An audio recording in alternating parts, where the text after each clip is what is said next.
star of BBC Radio 2's much-loved satirical comedy series The News Huddlines will take part in a never-to-be-repeated one-off reunion this May, 22 years after it was axed. Called the Roy Huddlines, the event will raise funds to erect a statue of the late host, Roy Hudd. Gavin and Stacey TV favourite Alison Steadman, actor and comedian Chris Emmett, Olivier Award-winning comedy actress Nicola McAuliffe, and Dead Ringers star impressionist John Culshaw will take part in the 2-hour live show, which will play for one night only at the West End's Sondheim Theatre on 14th May. They will be joined by the radio show's resident band, Pete Moss and the Huddlines, and its announcer Richard Clegg. Roy's widow Debbie Hudd, who launched the statue campaign last year, told the Sunday Express, "It's going to be a couple of hours packed with laughter, supplied by the original Huddlines writers. It will have topical jokes and sketches based around all the things that Roy loved, including Crystal Palace FC, old-time variety and the music hall.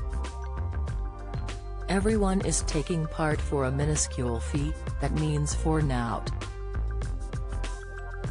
I'd dearly love to give Roy one last full house."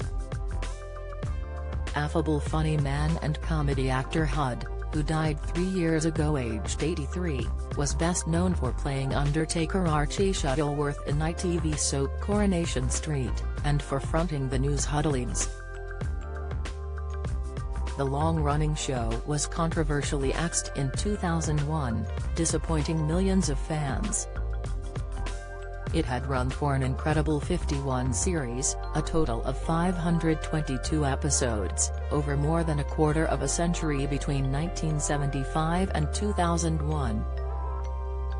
Terry and June and absolutely fabulous star, the late June Whitfield, was a regular cast member. Each half-hour episode consisted of topical sketch comedy, earthy humor, comic songs and one-liners. But despite being loved by millions, Hudd revealed that it had been axed because trendy BBC executives felt it was old-fashioned. He recalled being taken to lunch by a Radio 2 manager who told him, "We'd like you to be more like Jonathan Ross." Roy said, "It was the worst insult I'd ever had. Unbelievable, after 26 years of creating the whole thing and the success we'd had with that show." He received letters from fans asking when it would be revived until he died. The News Huddlines poked good-natured fun at people in the public eye. Targets included Neil Kinnock, portrayed as a nonsense-spouting windbag. Kenneth Clark was a loutish drunk while the Queen Mother had a Cockney accent. It was recorded in front of a live audience, never using canned laughter, and its final episode was broadcast on Christmas Day 2001. Debbie Hudd, 63, recruited sculptor Sean Hedges Quinn, who created the award-winning statue of Sir Alf Ramsey, to sculpt Roy's statue. The campaign is supported by zany comic Joe Pasquale and keyboard wizard Rick Wakeman, who have all agreed to headline theatre shows to help raise the £100,000 needed to erect the statue outside the Royal Theatre Bury St Edmunds, where Hudd frequently performed his one-man show to packed houses. Said Debbie, "He won't be up on a pedestal, that wasn't Roy.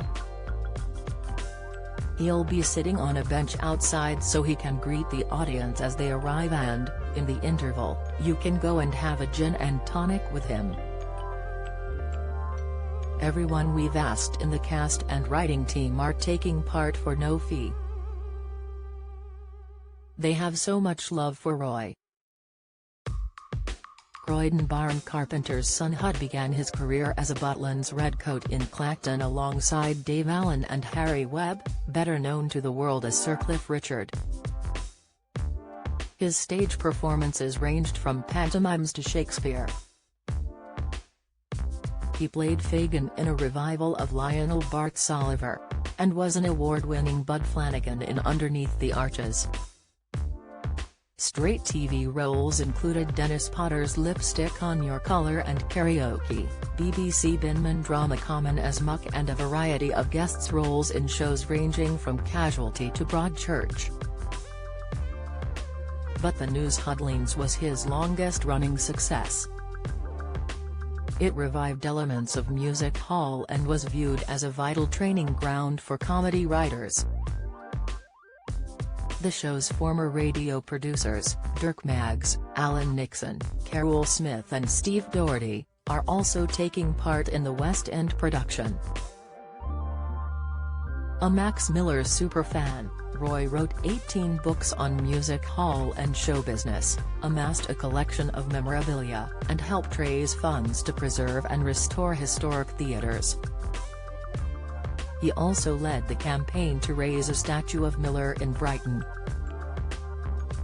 Appointed NOBE in 2004, Roy has one son, Max, from his first marriage. He married his second wife Debbie Flitcroft in 1988 after they met in the cast of Babes in the Wood. Sculptor Sean Hedges Quinn's notable statue commissions include Sir Bobby Robson in Ipswich, Captain Mannering in Thetford, Gracie Fields in Rochdale, James Herriot in North Yorkshire, and Joseph Merrick in Leicester. The Roy Huddlines one-off reunion show takes place on Sunday 14 May at the Sondheim Theatre, Shaftesbury Avenue, London.